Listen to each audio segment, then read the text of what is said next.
essa a retribuição que a todos nos espera. Uma vez adentrando na senda com Jesus, esperemos como um prêmio até, mais lutas, mais desafios, mais incompreensão, quiçá mesmo perseguição.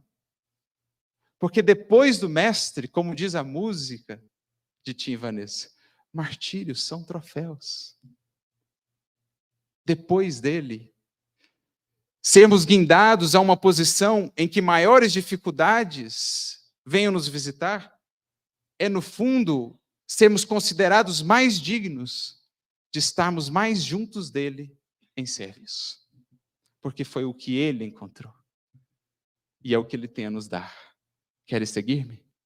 Pois bem, esses são os meus passos. Passos que levam a um calvário, que levam a uma cruz. Mas uma cruz que nos leva à ressurreição. A vida nova.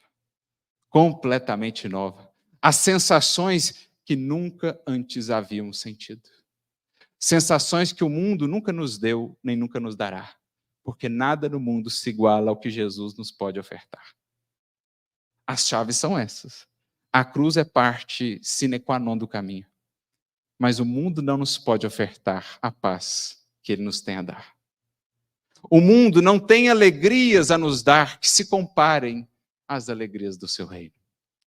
As alegrias de nos sentirmos mais unidos ainda a ele, considerados dignos a maiores testemunhos. É isso que o Evangelho faz. Por isso o Espírito de verdade, lá em o Evangelho segundo o Espiritismo, quando fala dos trabalhadores da última hora, na mensagem Os Obreiros do Senhor, dirá ele, o próprio Mestre, e aos obreiros e aos trabalhadores que não recuarem em seus postos, se mantiverem fiéis, sejam quais forem as lutas, a esses será dado um prêmio. Qual o prêmio que o Espírito de verdade promete? Os postos mais difíceis. Está difícil a luta, mas você está mantendo firme? Aguarda que vem um prêmio, um posto mais difícil, mais luta. Porque essas são as chaves do reino. Esse, o único caminho do reino. Então, quanto mais Simão avançou em compreensão do Evangelho, a mais tarefas ele foi chamado. A mais testemunhos de renúncia. Como naquele dia, em Antioquia, quando Pedro, da tribuna, melhor, Paulo, da tribuna, aponta-lhe alguns equívocos. Na questão dos judaizantes e dos gentios, Pedro estava tomando um certo partido, e Paulo, que não era nada assim muito dócil, muito afável, da tribuna aponta os erros de Pedro, criando uma celeuma na igreja, uns de um lado, outros de outro, uns execrando Paulo e defendendo Pedro, outros esperançosos de que Paulo conseguiria o aval para que os gentios realmente pudessem ser incluídos, e forma-se aquele clima e aquela expectativa, e todos os olhos pousados sobre Simão Pedro. Como ele vai responder? Qual que vai ser a demonstração? Qual que vai ser o retorno de Pedro? E Pedro em silêncio. Busca refletir, voltar no tempo, lembrando as palavras inolvidáveis do Mestre amado.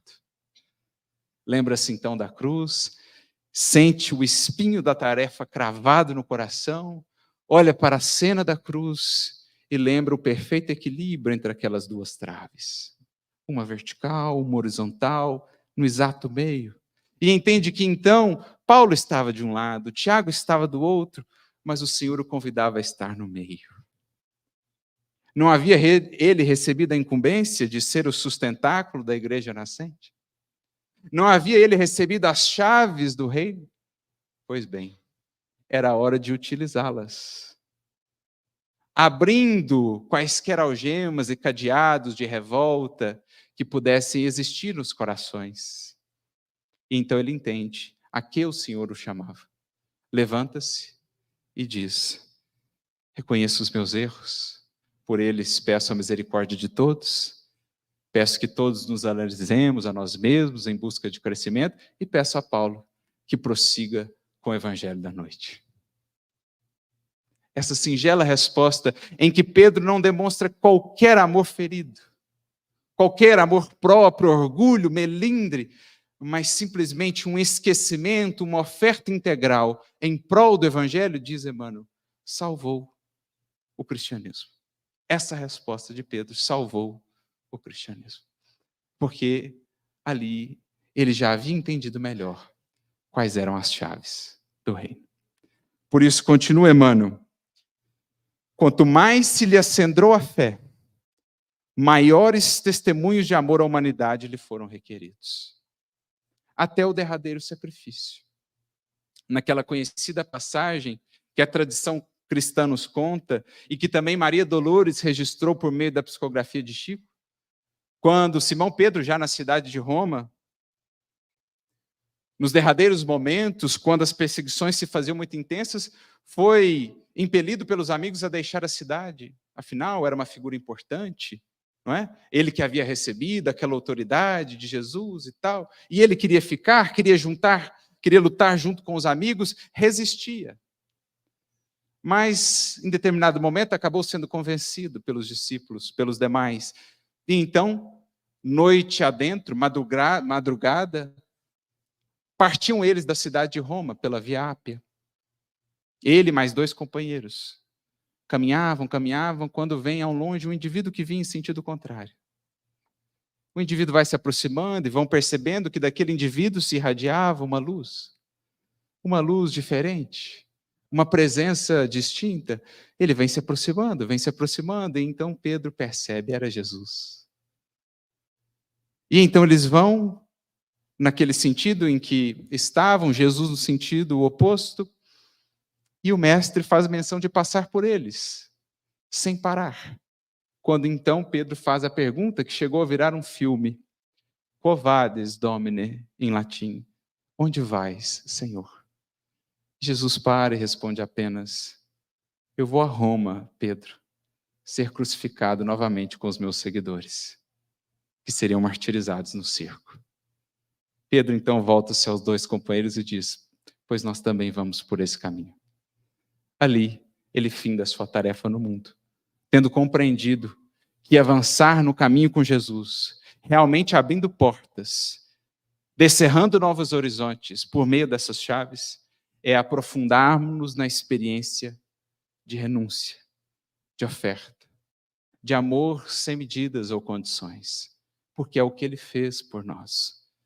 São as chaves que ele mesmo demonstrou em vida, legando-as a todos nós por meio de Simão Pedro. E assim Emmanuel conclui a sua mensagem dizendo, quanto mais conhecimento adquiriu, a mais ampla caridade foi constrangido até o sacrifício extremo. Se deixaste, pois, por devoção a Jesus, os laços que te prendiam às zonas inferiores da vida, recorda que por felicidade tua, percebamos isso, gente, por felicidade tua, recebeste do céu agora as chaves, a honra de ajudar, a prerrogativa de entender e a glória de servir. Geralmente nós queremos ser ajudados, pouco sabemos identificar a honra de ajudar. Geralmente queremos ser entendidos, poucos sabem entender o direito de entender. E muitas vezes ainda queremos ser servidos, por Jesus ou por outrem, mas raros já têm penetrado na glória de servir. Essas são as chaves do reino, que nos foram a todos, na pessoa de Pedro, entregues.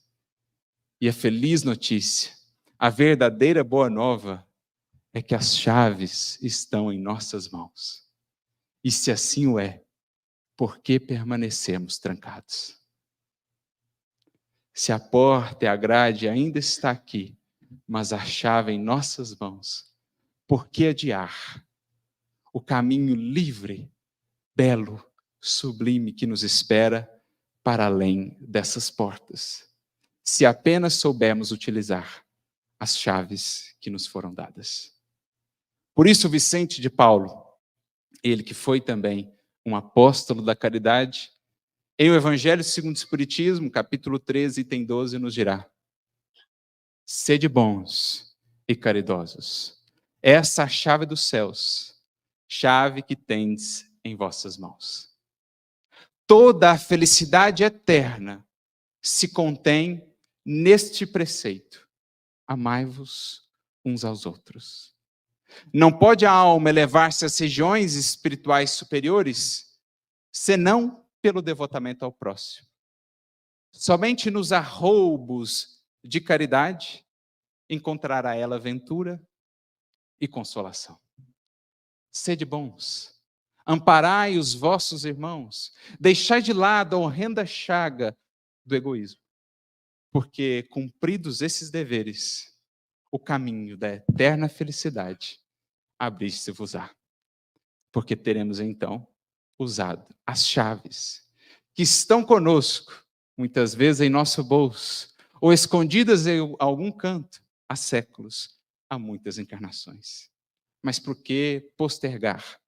Para que permanecermos presos, se o Senhor já nos deu a carta de alforria por meio do amor que nos demonstrou? A todos, meus amigos, desejamos que saibam utilizar, aplicar essas chaves que lhes foram ofertadas, porque no caminho do Evangelho, a porta é de fato estreita, a cruz muitas vezes será pesada, mas nada se compara ao que nos espera depois dessa porta e ao que nos espera depois de nossa cruz, fielmente conduzida ao Calvário de nossa redenção.